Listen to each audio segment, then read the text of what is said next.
Publicly available census data informs huge amounts of scientific research, as well as the allocation of hundreds of billions of dollars in federal aid each year. Unfortunately, the quality of this data is pretty bad. So this is because the boundaries aren't drawn very well.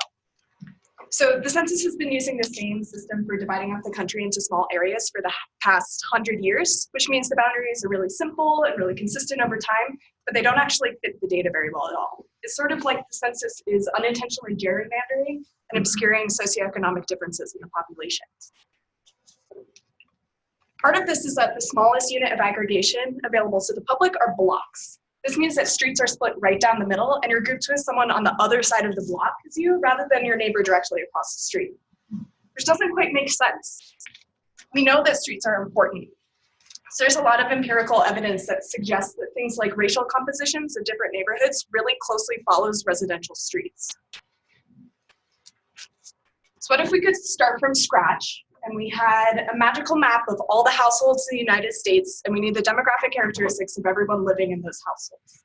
So for the past year or so, I've been fortunate enough to work with something that's pretty close to that magical map.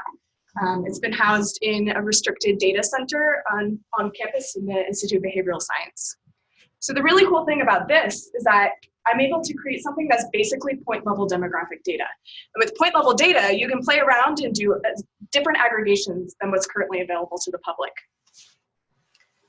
So I've been exploring what would happen if we were to aggregate households and individuals by street rather than by block. What patterns might we see that aren't available to see in the current data? So the first step for doing this is efficiently linking all of those households to the street network. So I made use of some information about each household to make this a little faster. So I knew which block each household was on, as well as its street address. And from here, I could minimize the number of distance calculations I had to do in order to link each street to a street network. So I did this for almost all households in 8 urban counties. So each of these households is linked to a street network.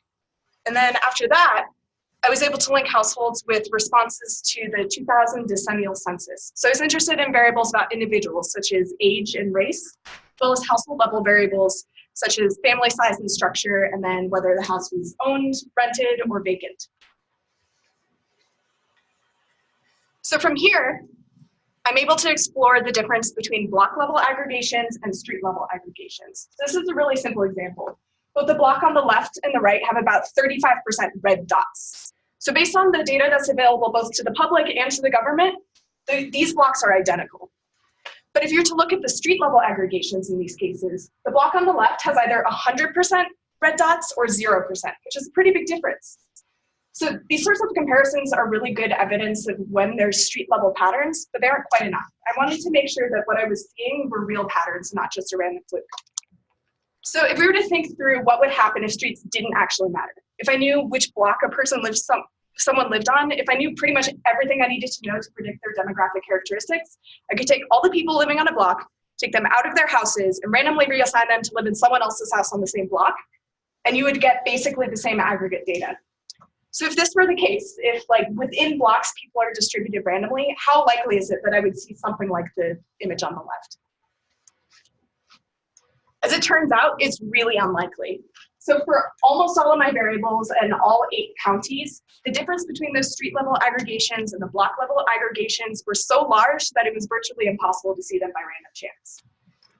The exceptions were home vacancy in the 3 western counties, as well as the rate of women living with non-relatives in Houston. And I think the reason for these exceptions are low overall rates. So low at the block level as well as the county level. So what does this all mean? This means that there are significant street level patterns that are completely hidden in the block level data. So we might have something that looks like a gradual transition from east to west for some variable based on block, where in reality there's significant segregation along streets.